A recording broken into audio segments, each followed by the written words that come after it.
High বন্ধুরা, তোমরা সবাই কেমন আছো? আশা করছি সবাই খুব ভালো আছো, আমিও ভালো আছি। আমি গিয়েছিলাম আমার বাপের বাড়ি। ব্লগটা তারপর থেকে দেয়া হয়নি, তো আমি ভাবলাম শর্টেই দিয়ে দিই ব্লগটা। তো এই যে যাচ্ছি বাপের বাড়ির রাস্তা দিয়ে হেঁটে হেঁটে, কারণ আমাদের ওখানে একটা প্রতি বুধবার মানে কি বলবো, জামা কাপড়ের হাট হয়, সেই কারণেই আরও যাওয়া। কিছু জিনিসপত্র কেনাকাটা ছিল, তো ওখানে মানে মার্কেট অনুযায়ী দামটা একটু কম হয়, তো সেই কারণে গিয়েছিলাম। এই যেখানে মাম্মা আর আমি হাঁটতে হাঁটতে যাচ্ছি আমাদের রাস্তাটা দিয়ে, আমাদের বাড়ি গ্রামের দিকে নয়, গ্রামেই। আর এই যে দেখতে পাচ্ছ সামনে যে হাই রোডটা আছে, ও বর্ধমান রোড, ওটা প্রায় মিনিমাম 2-3 বছর ধরে হচ্ছে, এখনও কমপ্লিট হয়নি। আর এত ধুলো ওরে, মানে কি বলবো, নিঃশ্বাস নেওয়ার মতন পজিশন থাকে না, যে কবে ঠিক হবে তাও জানি না।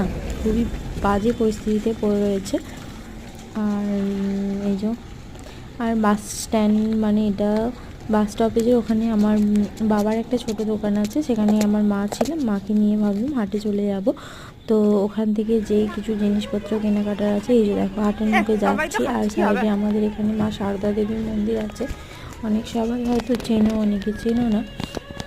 এই জায়গাটার নাম হচ্ছে সবাই ভেলে বলে, কিন্তু অরিজিনালি এখানে জায়গাটার নাম হচ্ছে ভালিয়া। হচ্ছে সাইডে সারদা দেবীর মন্দির, আর পাশে আছে বড় বল গ্রাউন্ড, সেখানেই হয় হাটটা। তো চলো দেখা যাক যে কী কী এসেছিলো হাটে, সেটাও তোমাদের সাথে শেয়ার করবো। আর কী কী কিনেছি সেটা দেখার জন্য কিন্তু তোমাদেরকে অবশ্যই আমার চ্যানেলটা সাবস্ক্রাইব করে আমার পাশে থাকতে হবে।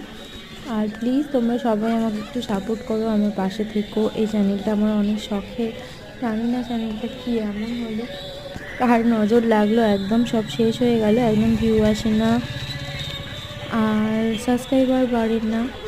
জানি না কবে কচ্ছপের গতির থেকেও মনে হয় আমি তার থেকেও কম গতিতে হাঁটছি।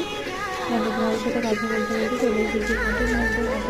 অনেক দোকানপত্র এসেছিলো, সোয়েটারের দোকান এসেছিলো, জামা কাপড়, সবজিপত্র, সমস্ত কিছু, মশলাপাতি, মানে যাবতীয় সমস্ত কিছুই আসে। তো বললাম, প্রথমেই বলেছি মার্কেটের তুলনায় অনেকটাই কম প্রাইস থাকে, তো এখানে থেকেই কেনাকাটা কমপ্লিট করব। আর কী কী কিনেছি সেটা তোমাদের সাথে পরের ব্লগে শেয়ার করব।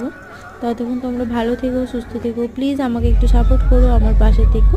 আর এমনি ব্লগটা কেমন লেগেছে অবশ্যই কমেন্ট করে জানিও। Bye, tata.